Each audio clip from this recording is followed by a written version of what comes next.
Hello guys, it's me again. Welcome back to my YouTube channel. How are you guys? I hope you guys everything is well and you have a good weekend.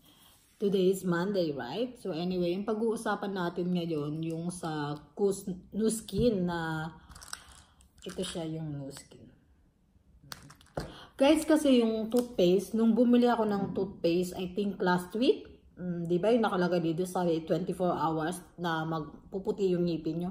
Sa akin kasi guys, ginamit ko siya ng mag-iisang linggo ko na siyang ginagamit. Pero para sa akin, parang ganun pa rin naman. Parang hindi naman siya nag-light agad ng isang araw lang.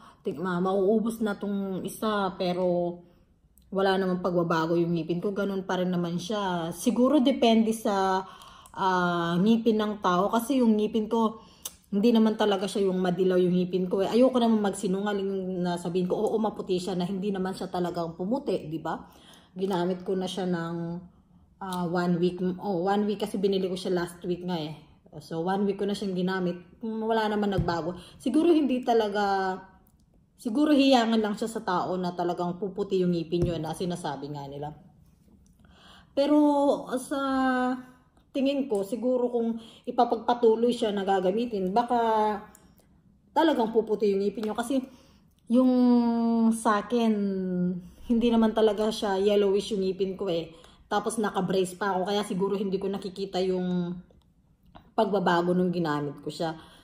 So, ipagpapatuloy ko pa rin. Pag naubos ko tong isa, titingnan ko kung talagang pumuti nga yung ngipin ko. Kasi sa totoo lang, hindi ko naman sinisiraan yung product ha. Sinasabi ko lang yung totoo kasi bilang ginagamit ko, tapos yung nakalagay dito is 24 hours na magiging maputi yung ngipin nyo. Hindi kasi, depende siguro sa ngipin ng tao kung yellowish talaga yung ngipin nyo or talagang maputi na talaga yung ngipin nyo. So, hindi ko siya sinisiraan ha, pero kasi ginagamit ko siya, nagpa-registered ako, kaya sinasabi ko yung totoo kasi kung sasabihin ko na oo pumuti siya tapos hindi naman siya talagang totaling pumuti, ayoko naman sabihin sa akin ng mga tao na sinungaling naman ako, di ba? Kaya sinabi ko yung totoo na hindi siya 24 hours. Sa akin hindi siya gumana ng 24 hours na pumuti siya agad, hindi. So, anyway guys, pero meron pa akong isang tinaray siya dito, ito yung green tea. Ito siya guys, oh. Ayan. Yan. Ito guys, ginamit ko na siya talaga ng 1 week na ngayon kasi binili ko to ng Sunday, I think, if I was not mistaken. So I bought this together with my friend. Ito talaga siya, ano talaga siya, yung talagang effective. Kasi guys, nung binili ko siya, tapos kumain ako ng tanghalian, gabi at umaga, hindi na talaga ako kumain kasi parati kang busog. Tapos, gusto mo parati kang tubig, parati kang nauuhaw. Every 30 minutes, umiinom ka ng tubig. Kaya kung ako sa inyo, kung iti-take nyo to, mas mabuti na kumain muna kayo. Kasi pag hindi kayo kumain, hindi kayo magugutom. As in talaga. Yung kilo ko dati is 58.7. Ngayon guys, yung kilo ko is 5 na lang. Sa isang linggo, nagbawas ako ng 3 kilo. Can you imagine? Kasi hindi ako kumakain. Kakain ako sa umaga ng isang beses. Ang kakainin ko pa lang is banana. Yung talagang hindi heavy meal. Kasi syempre magsa-summer, 'di ba? Gusto mo mong sexy, ayaw mo naman na mataba ka. Kaya tinaray ko itong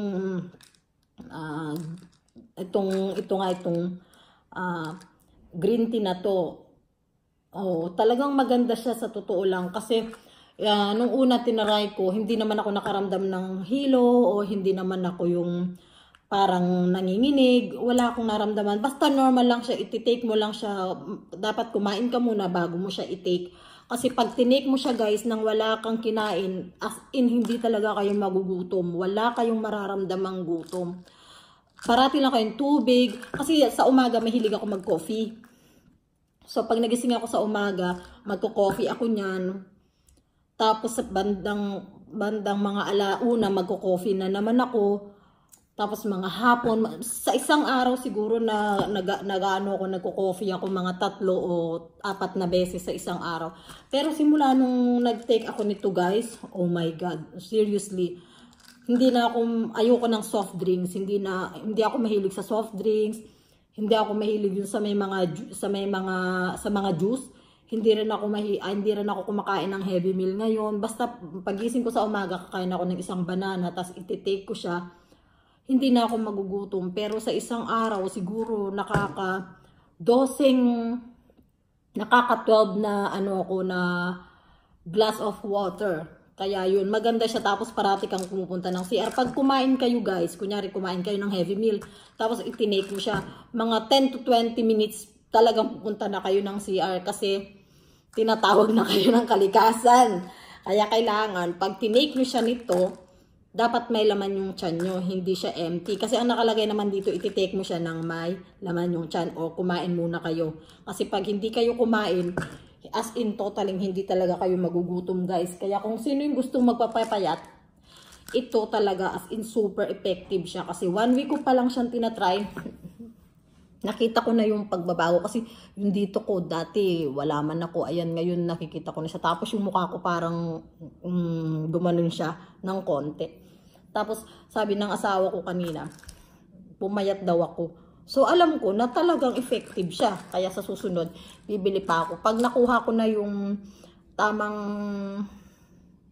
kilo na gusto ko para sa sarili ko, siguro ititigil ko siya. Kasi sa ngayon, hindi pa kasi, dapat yung kilo ko is 48 to 50. Pero dahil nga simula nung taglamig, syempre kain ka ng kain, hindi mo tinitingnan kung ano yung kinakain mo, basta sige ka lang ng sige. Tapos mahilig pa ako sa mga seafoods, mahilig ako sa pag kumain ako as in talagang ang dami, lalo na pag yung maanghang, tapos meron akong sili, ay nako, takobang isang kaldero. Pero simula nung tinake ko to siya guys, as in super talaga, hindi na talaga ako masyadong kumakain. Isang beses lang ako sa isang araw kakain, tapos maraming tubig.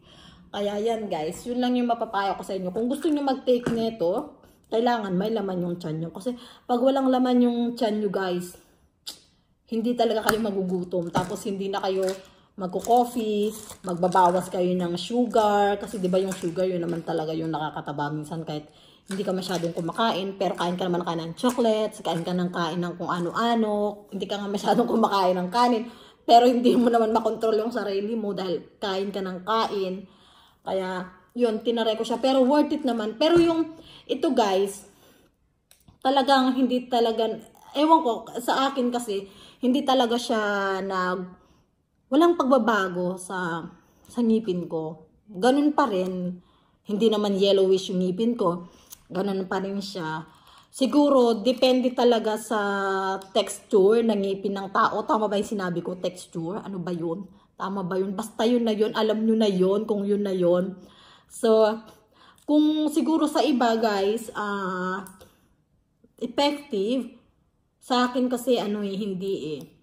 Hindi ako, ayoko kasi magsinungaling na, ay oo, effective siya. Pero pag tinanong naman sa akin ng tao, sasabihin ko, ay hindi. Eh di parang ako naman ang lumalabas na sinungaling. Pero yung product guys, maganda talaga siya. Tsaka, lalo na ito guys. Ito talaga, love na love ko talaga to. Kasi hindi ko na kailangan mag-gym. Kahit alam nyo, kahit meron akong pole dancing dito sa bahay namin. Sarili kong pole dancing. Pole. Tama diba? Pole dancing yung ganon. Tawag doon. Oo. Pole dancing, meron akong sarili. Pag nakakita akong pagkain, kakain talaga ako, as in lamon talaga kami. Lamon ako, lalo na ngayon may tuyo ako. Ngayon guys, yung tuyo ko na galing sa Pilipinas, halos hindi ko magalaw kasi eto, as in, hulog talaga to. Kung saan man to, hulog talaga ito. Hulog siya ng langit kasi pumayat talaga ako, papayat ka, magbabawas ka ng kilo mo. Tapos hindi ka masyadong, yung lamon talaga, yung talagang kakain ka ng kakain eh, di ba? Kasi, ay, diet ako. Pero pag nakakita ka ng pagkain, naku, ay, hindi mamaya na yung diet na bukas na naman kasi lalamon ka, lalo na kung masarap yung ulam mo.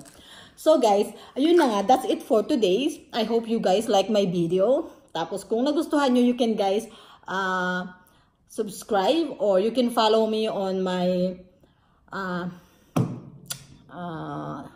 Instagram.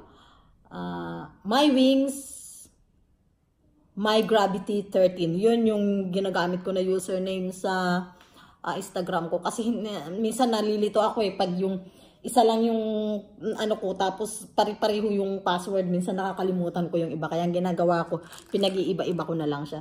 So guys, thank you for watching. I hope you guys, everything is okay. You guys have a nice, wonderful Monday afternoon. So guys, that's it. Thank you everyone for watching. God bless you all. Bye!